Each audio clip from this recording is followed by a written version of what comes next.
meus queridões? Bora lá? Bora falar de direito penal? Então, muita coisa boa para falarmos hoje.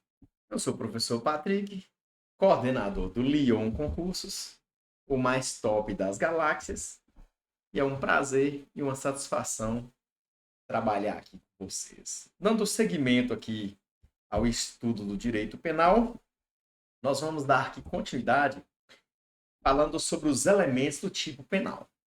Elementos do tipo penal. Só recapitulando aqui, olha. O fato típico,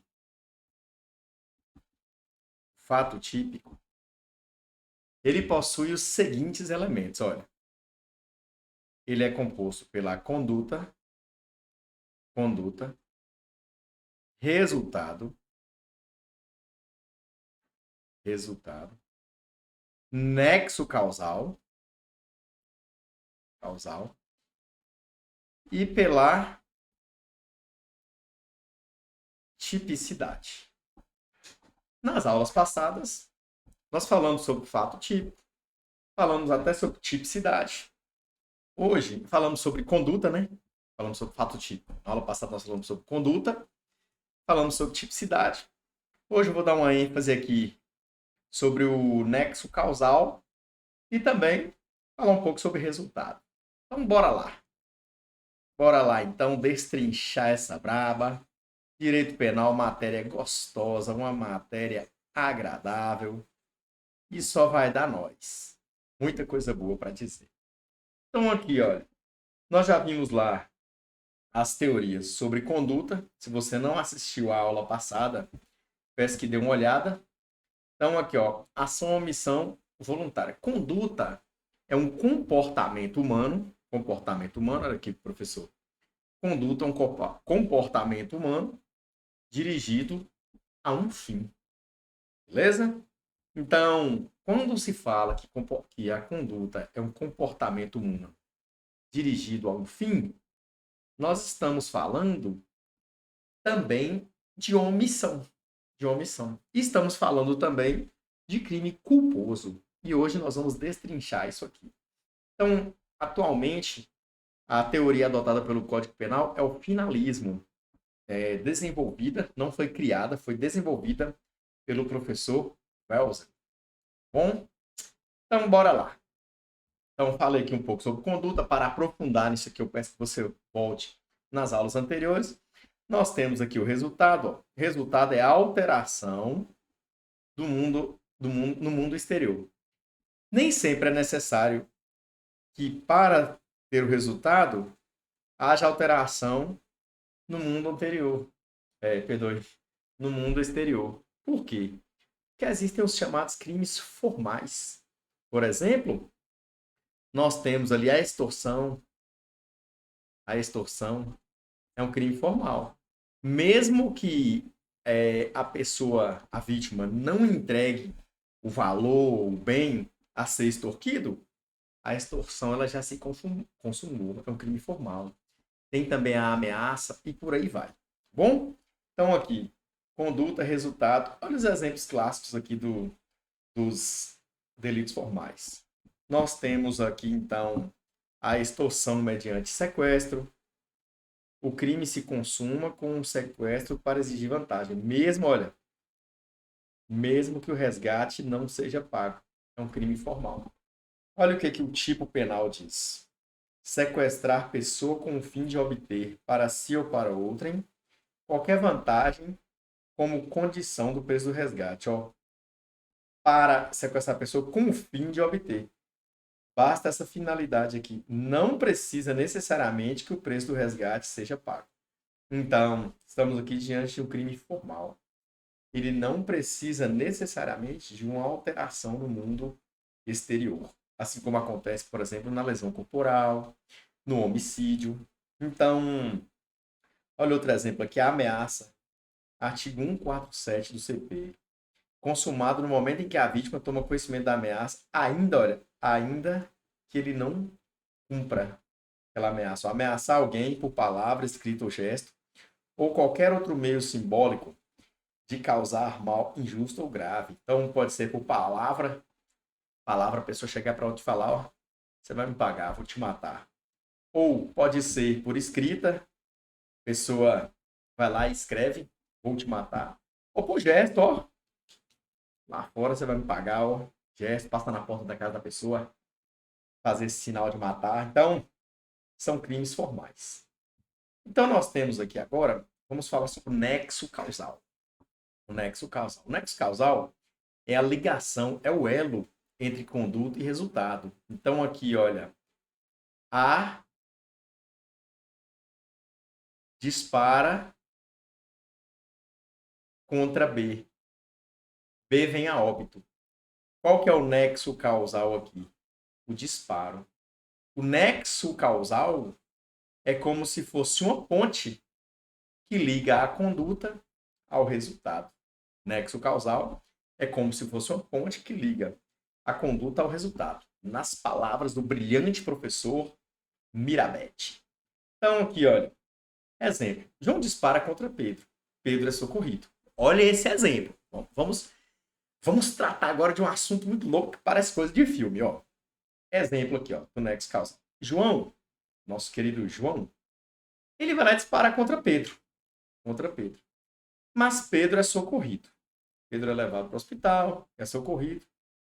Só que no hospital, Pedro recebe um tratamento médico errado. Vamos supor ali que Pedro era alérgico a um medicamento, o médico não sabia, não fez os exames necessários, Pedro vem a morrer. Então, mesmo assim, pensa que a conduta de João, o disparo, foi a causa da morte, porque sem o tiro, Pedro não teria ido para o hospital.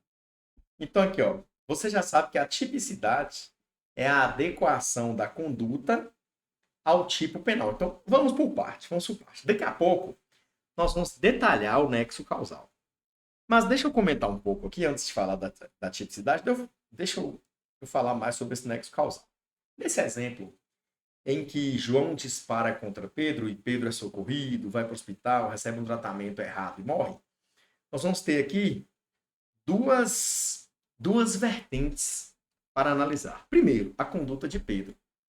Sem o disparo, perdão, a conduta de João. Sem o disparo, Pedro teria morrido? Não.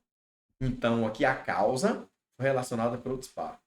Mas em relação ao médico, ele foi ali negligente, ele negou um dever de cuidado e fez com que, pelo seu erro, Pedro morresse. Aí, nesse caso, se for assim apurado, o médico vai responder por homicídio culposo.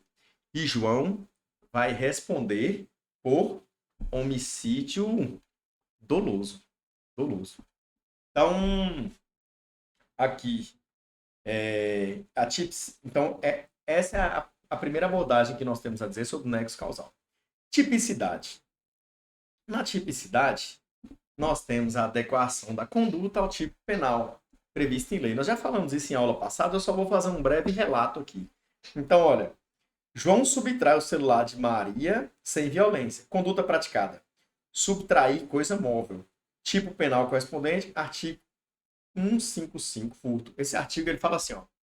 Artigo 155 do Código Penal. Subtrair para si ou para outra em coisa alheia móvel. Então, a tipicidade, só recapitulando aqui, ela consiste em um comportamento no mundo exterior, aqui no mundo real, que vai se amoldar àquela conduta típica. Por exemplo, matar alguém. Se João mata Pedro, esse comportamento se adequou à conduta. Então, esse comportamento de João aí, olha, é chamado de tipicidade. Quando ele se adequa àquilo que a lei descreve, nós temos o fato típico. Então, vamos resumir. Olha só. Fato típico é a conduta descrita na lei. Por exemplo, matar alguém, lesionar alguém. Tipicidade está relacionado ao comportamento exterior que vai... perdoe, só fazendo um complemento aqui, ó. Perdoe. Aqui é o tipo penal. Tipo penal. O tipo penal é a lei. A tipicidade é a conduta. E juntando a tipicidade com o tipo penal, nós temos o fato típico. Então vamos lá. Vamos lá. João, com seu comportamento, mata Pedro. Esse comportamento é chamado de tipicidade. Comportamento, essa conduta no mundo exterior. Quando ela se amolda ao tipo penal, nós temos o fato típico, a junção de tipicidade. Mas aquilo que está descrito na lei resume-se em fato típico. É o fato típico. Por exemplo, imagine essa situação como uma receita de bolo. A receita que vai lá e fala, a receita de bolo. Coloque ali tantas colheres de açúcar, tantos, sei lá, quilos de trigo, por aí vai. Isso aí é como se fosse a descrição da lei. É como se fosse o tipo penal. A conduta do autor, de quem está elaborando o bolo ali, que está criando, é a tipicidade. O bolo pronto é o fato típico. Beleza?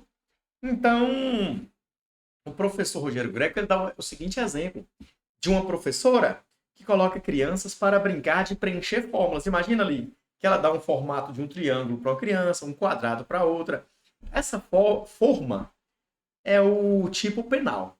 Quando a criança, com seu comportamento, vai preenchendo ali, olha, naquela forma, um quadrado, um triângulo, é como se fosse a tipicidade, o comportamento dela se amoldando ao tipo penal, que é a forma. E isso tudo junto, ao final, quando tira a forma, vai sair ali o triângulo, o quadrado, nós temos o fato típico. Beleza? Detalhei isso aqui para você. Nas aulas passadas a gente também fala sobre isso. Então, para você ficar um aço, vamos cair de pau nessa prova. Então, aqui é a conclusão. A tipicidade, pois o fato se encaixa exatamente no que a lei descreve. Bom? Dando, então, continuidade, que é a relação de causalidade. O resultado de que depende a existência do crime somente é imputável aqui, ó. Entenda como somente pode ser apontado, ou somente pode ser atribuído a quem lhe deu causa. Conclusão, causa é aquilo sem o qual o resultado não existia. Por exemplo, João dá uma paulada em Pedro. Pedro vem a óbito. Qual foi a causa? Paulada. Se não tivesse a paulada, não teria o resultado morte. Então, a causa foi a paulada. Aqui nós temos a relação de causalidade, muito importante. Eu vou até sumir da tela. Não, por enquanto eu vou ficar na tela aqui para você enxergar. Ó, relação de causalidade. O nexo causal, preste muita atenção nisso aqui, é o elo entre a conduta e o resultado. Galera, só corrigindo aqui, viu? Perdão, só lembrando, não existe a palavra elo de ligação, não, viu? Elo de ligação é um pleonasmo vicioso, não vai cometer esse erro. Só a título de curiosidade. Mas a aula é de direito, não é português, então bora. O nexo causal é o elo entre a conduta e o resultado. Sem esse elo, não há responsabilização. Então aqui, ó. Se A dispara contra B e B morre, há nexo causal. Então aqui, ó. Imaginemos essa cena. Se ocorreu o disparo aqui, qual vai ser o nexo? O disparo. Disparo é o nexo causal. Então, se ocorreu o disparo e ocorreu a morte, a causa aqui vai ser o disparo. Em ambos os casos. Vou desaparecer aqui para você poder ver a tela. Então, aqui, ó. Se ocorrer o disparo e a vítima vier a óbito, ou for lesionado, o resultado em si, o nexo disso aí, a causa vai ser o disparo. Beleza? Então tá. Dando continuidade, resultado. Então, aqui, o resultado está no artigo 13. Nem todo crime exige resultado naturalístico. Já falamos, né? Os crimes formais, exemplo da extorsão. Crime de mera conduta, basta agir. Por exemplo, porte ilegal de armas é um crime de mera conduta. Você não precisa atirar em ninguém. Basta portar a arma. Então, são crimes que nem sempre exigem um resultado naturalístico. As teorias agora sobre o nexo causal, isso é muito importante. Vamos falar sobre a teoria da equivalência dos antecedentes, também chamada de teoria sine qua non, cai muito em prova, não cai, dispensa. O que essa teoria quer dizer? Quer dizer que todas as condições que contribuíram são causas. Todas as condições que contribuíram são causas. Então, problema, pode responsabilizar até demais. Vamos por partes. Vamos por partes. O que isso aqui quer dizer? Ó? Todas as condições que contribuíram são causas. Então, o que a doutrina, os estudiosos do direito, eles chegaram a pensar no seguinte. Olha o que a teoria da equivalência dos antecedentes diz. Todas as condições que contribuíram são causa. Se nós eliminarmos as condições, por exemplo, A vai lá e mata B. Aí vai colocar a punição de A por ter matado B, mas aí também vai culpar quem criou a arma, vai criar quem criou o pai de quem criou a arma, o avô, e poderíamos chegar até o infinito, até Adão e Eva. Por causa disso, para não irmos eliminando as causas até chegar em Adão e Eva, foi que o direito criou aqui, olha, uma espécie de método eliminatório. Então aqui, ó, que é a chamada causalidade adequada. O que quer dizer causalidade adequada? Só a condição necessariamente adequada gera o resultado, ou seja, só a última causa é relevante. Então, se A atira em B, não vai ser culpado quem vendeu a arma, não, a não ser que for uma venda ilegal. Mas se A atira em B, não tem que culpar a fábrica de armas, o dono da fábrica de armas, o pai da fábrica de armas, e nem chegar até o infinito. Então, o nome disso é causalidade adequada. Então, aqui, ó, teoria da equivalência dos antecedentes. É a teoria adotada pelo Código Penal. Conceito. De acordo com essa teoria, todas as condições que concorreram para o resultado são consideradas causas. Não há hierarquia entre as condições. Se uma conduta colaborou de alguma forma para o resultado final, essa conduta, então, vai ser causa. O critério usado é a supressão. Supressão quer dizer eliminação.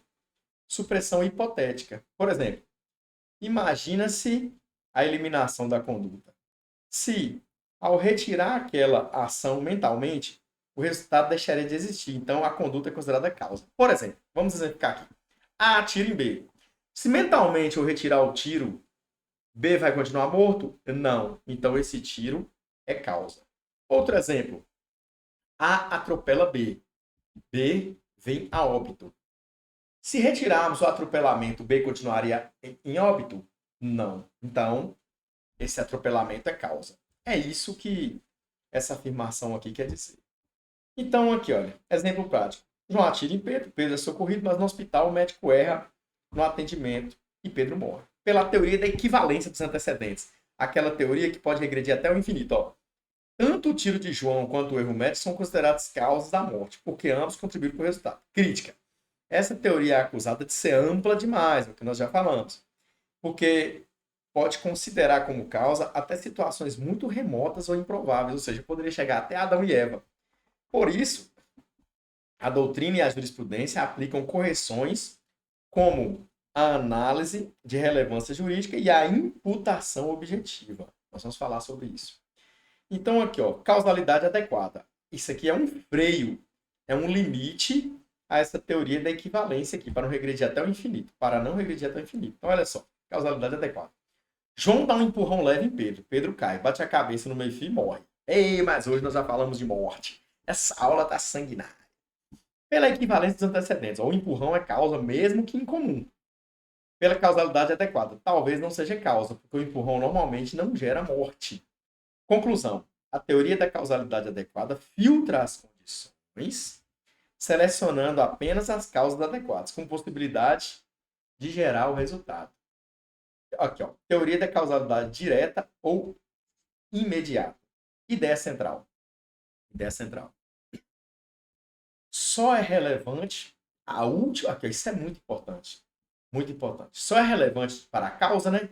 Para o resultado, a última causa que produziu o resultado. As causas anteriores são desconsideradas. Exemplo. João envenena a comida de Pedro. Antes que o veneno faça efeito, Maria dá um tiro em Pedro que morre na hora. Então, quem é o culpado? Qual foi a causa? Pela causalidade imediata. Só o tiro de Maria seria considerado causa. O veneno de João ficaria apagado. Ou seja, nesse caso, João poderia responder pelos atos anteriores. Por exemplo, pela tentativa, artigo 14, inciso 2 do Código Penal.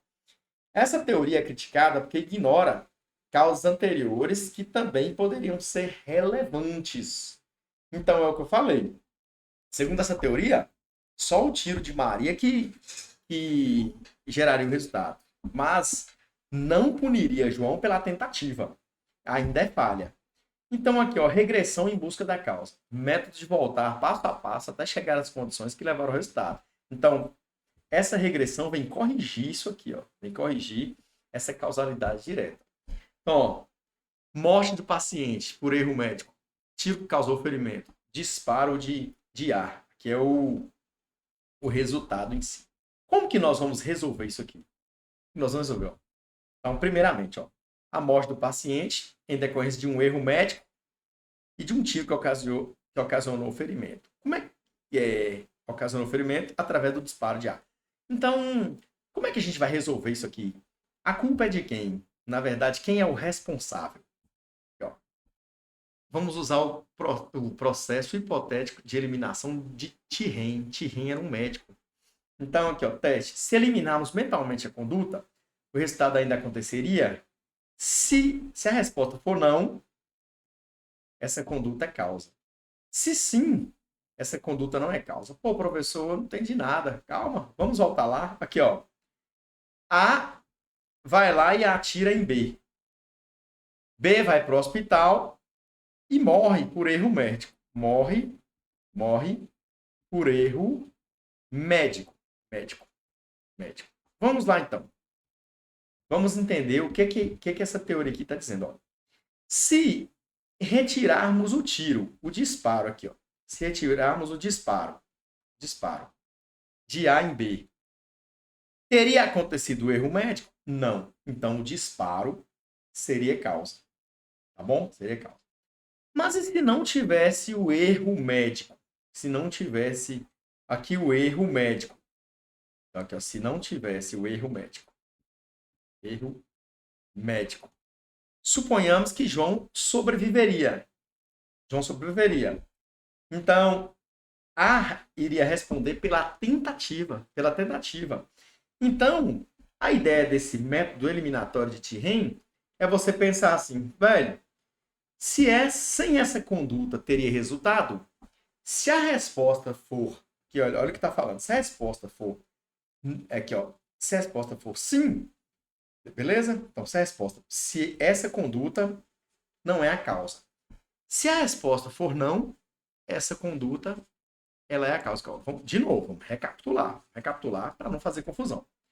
Se eliminarmos mentalmente a conduta, o resultado aconteceria, elimine a conduta. Aí o resultado não aconteceria.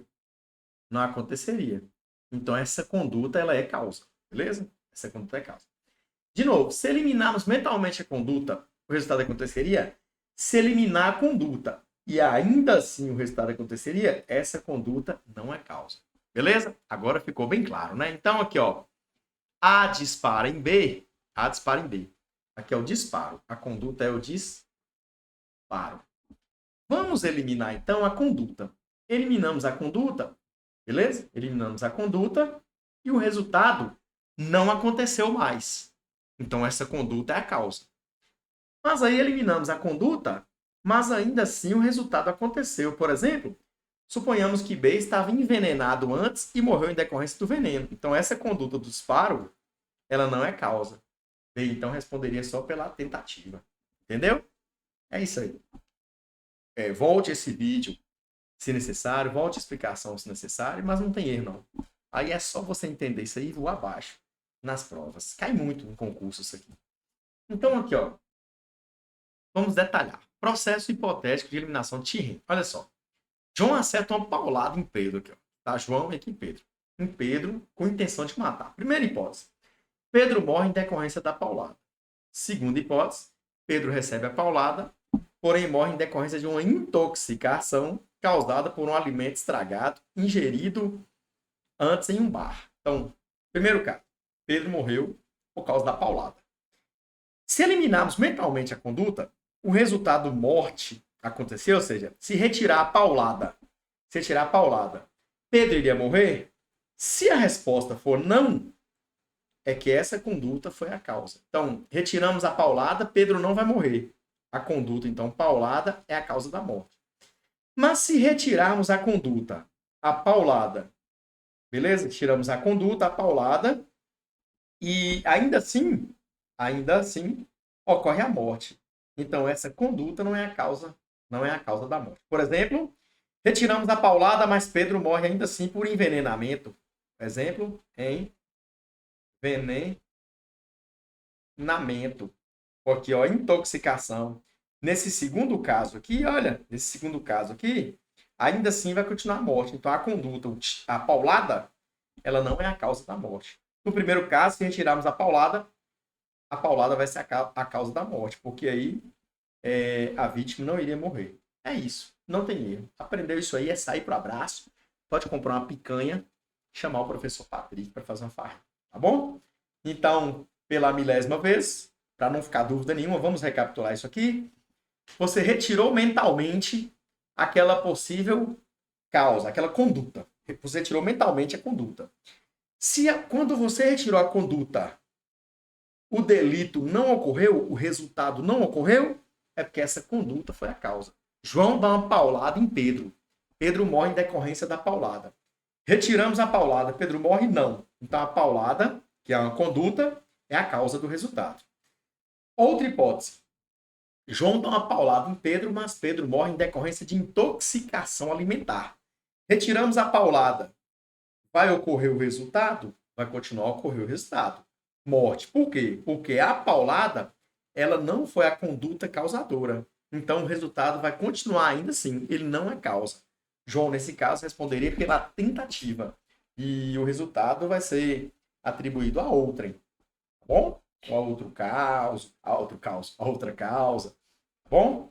É isso aí. É isso aí, galera. Detalhamos, olha. Nós detalhamos, esmiuçamos isso aqui para você, para não ficar dúvida. Porque nós estamos aqui para voar abaixo nessas provas. Vamos cair por sobre essas provas igual os muros de Jericó. Tá bom? Essa matéria aqui, geralmente o pessoal passa por ela voando, porque é uma matéria um tanto quanto melindrosa, mas nós não estamos aqui para pular parte nenhuma. É para você aprender detalhadamente. Você é aluno do Leão Concurso, você é aluno do professor Patrick. Nós viemos aqui para voar abaixo, para destruir essa prova. Então aqui, olha, ocorrência do resultado. Estamos falando aqui, olha, do resultado dentro da relação de causalidade. Para imputar, a conduta precisa ter contribuído para o resultado. Ou seja, para essa conduta ser atribuída a alguém, beleza? Ela tem que ter contribuído pelo resultado. Detalhando. Para que alguém seja responsabilizado, não basta a simples conduta. É necessário que essa conduta tenha contribuído de forma efetiva para a ocorrência do resultado. Em termos penais, o agente só pode ser imputado se houver relação de causalidade entre sua conduta e o resultado. Ou seja, só pode atribuir o resultado ao agente se tiver uma relação, um nexo entre a conduta e o resultado. Conclusão. Se a ação ou omissão não influenciou o resultado, não há imputação, bom? Não há responsabilização.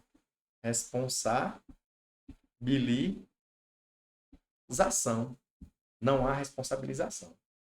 Bom, aqui. Agora nós temos as espécies de causa.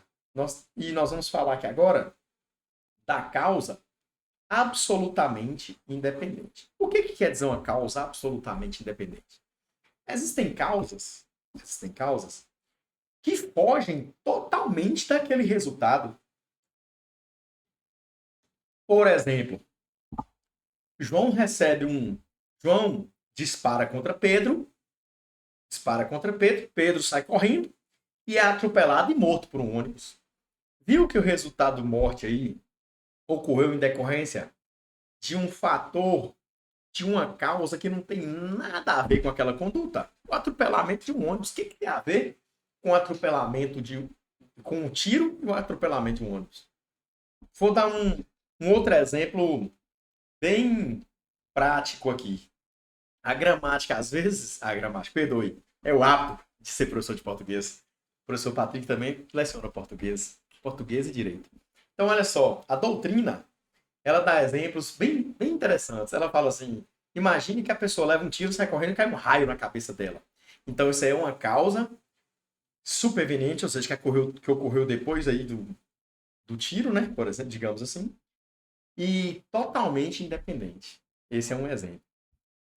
Ocorreu um caso, certa vez, aqui na minha cidade, que foi o seguinte. 2 bandidos, eles estavam brigando por causa de um acerto de contas devido ao uso de drogas. E um desses bandidos sacou um facão e saiu correndo atrás de outro bandido. Ele veio correndo, fugindo do agressor, até que ele chegou em uma unidade prisional aqui da cidade. Porém, aquela unidade prisional ela estava fechada e ele tentou escalar a grade para pular dentro dessa unidade prisional e se sentir protegido. Porém, a sentinela que estava lá, o guarda prisional, o policial penal que estava lá, viu aquele cara subindo na grade e deu ordem de parada. Ele não parou porque tinha outra pessoa atrás dele para agredir, para matá-lo em decorrência da briga anterior, que devia droga. E aí o guarda pensou, esse cara quer invadir, ele não parou. O policial penal deu um tiro, matou esse cara. Aí eu pergunto, o cara do facão tem alguma culpa? Tem alguma responsabilização nessa morte? Diretamente não. Por quê? Porque ele correu atrás do cara.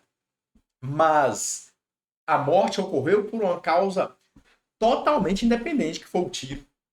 Então aí talvez o agressor anterior lá, que estava com o facão, ele poderia responder por uma tentativa de homicídio. Mas a morte foi ocasionada por uma outra ocasião. Mas e a conduta do policial penal? Você tá doido para saber o que acontece com ele?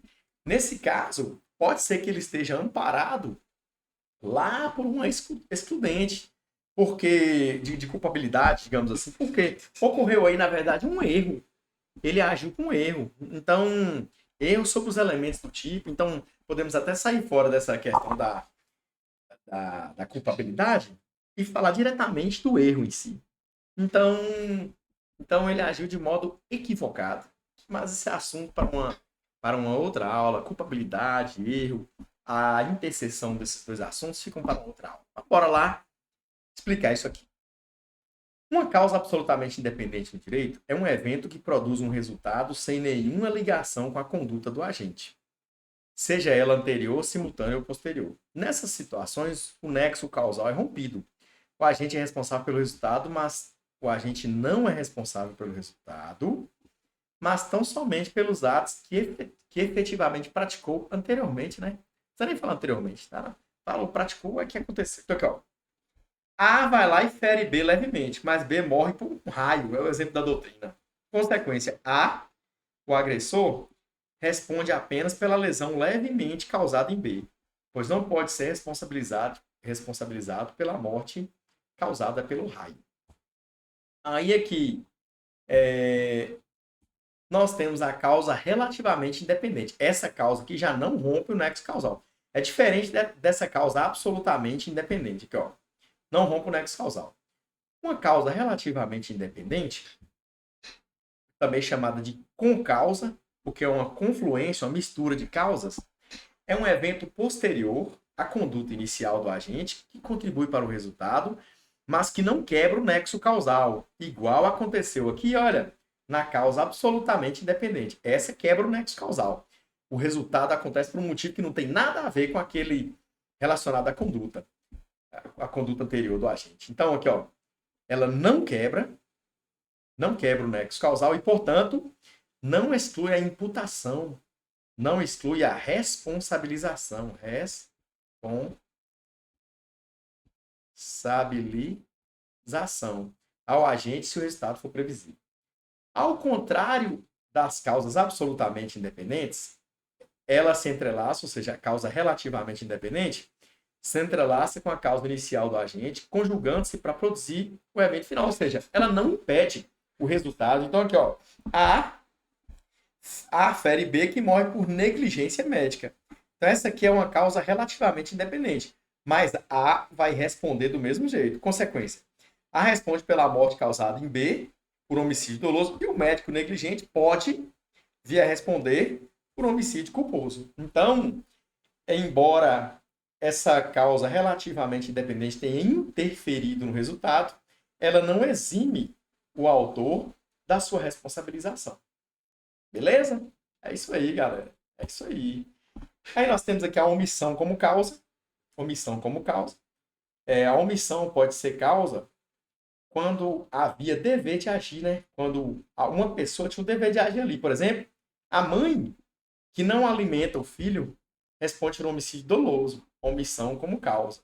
Então, por exemplo, imagine que você está ali todo feliz, todo de boa, na beira de uma calçada.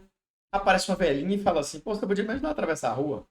Quem vai negar ajudar uma velhinha a atravessar a rua? Então, o que acontece? Você está aqui, ó. Você está aqui. Aqui é você. Lindo e bonito. Aqui está a rua. E você vai ajudar essa velhinha a atravessar a rua. Porém, no meio do caminho que você está aqui, ó, com a velhinha, aparece um ônibus. O que você faz? Para se salvar, você deixa a velhinha ali, pula para o outro lado da rua, o ônibus mata a velhinha. Você vai ser responsável por isso. Porque, segundo o artigo 13, parágrafo 2º do Código Penal, você é um garantidor. Garantidor. Um garante. Você chamou para si o dever de atravessar essa velhinha. Então, você tinha dever de atravessar essa velhinha. Você se tornou alguém responsável por ela. Então, você vai responder por isso. Então, aqui, ó, você foi omisso. Você negou o dever de cuidado. Então, cuidado aí, olha, quando você que é mãe ou pai, e acontece a típica cena de você vai para um clube, e alguém fala assim, ah, não, você podia levar meu filho com você.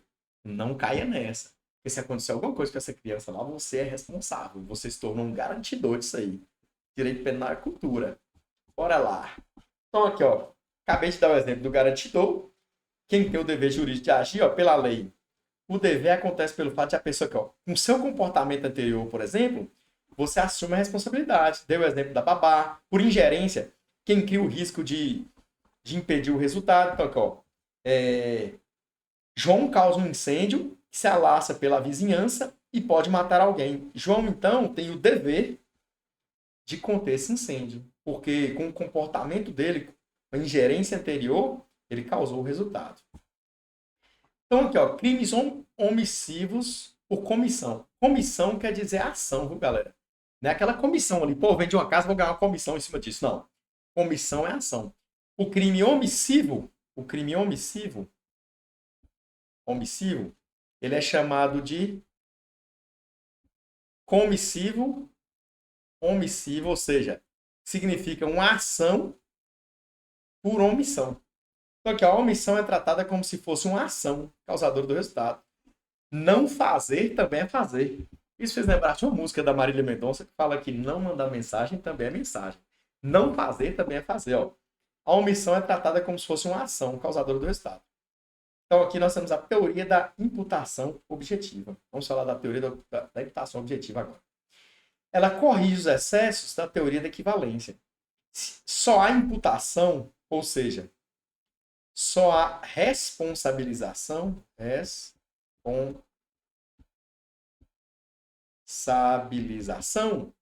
se o agente criou ou incrementou o risco proibido. Esse risco se realizou no resultado. Aqui, ó. Esse risco se realizou no resultado. O resultado está dentro do alcance do tipo penal. Exemplo. Pai que ensina o filho a dar grau. Dar grau já é uma coisa que tá por fora, né? Dar grau já é uma coisa totalmente ilegal. Dar grau é empinar a moto. Aí o pai, que é um imbecil, vai lá e ensina isso em uma rua movimentada. Ele criou um risco. Esse pai criou o risco proibido. E ele vai responder por isso. Mesmo exemplo. Se o pai coloca o filho para soltar pipa com cerol lá com linha chilena, ele criou o risco proibido e vai responder por isso aí. Beleza? Então, é isso que fala a teoria da imputação objetiva. Lembra lá que a teoria da equivalência poderia chegar ao infinito? Chegar ao infinito. A teoria da equivalência poderia chegar ao infinito. Então, o que acontece? Essa teoria, daqui a pouco nós vamos falar sobre dolo. A teoria da imputação objetiva, ela freia isso aqui. Ela freia a teoria da equivalência, porque ela fala, não, quem criou o risco proibido, aí vai responder por isso. Então, não há o risco mais de chegar até Adão e Eva. E aí eu encerro com vocês essa nossa aula aqui. Dê uma revisada nesse assunto. É um assunto extremamente importante. Vai cair na sua prova. E aí a gente vai voar abaixo nela. Nas provas em si. Resolva muita questão, muito exercício. E aí ninguém segura nessas provas aí. Deus te abençoe muito. É nóis. Tamo junto.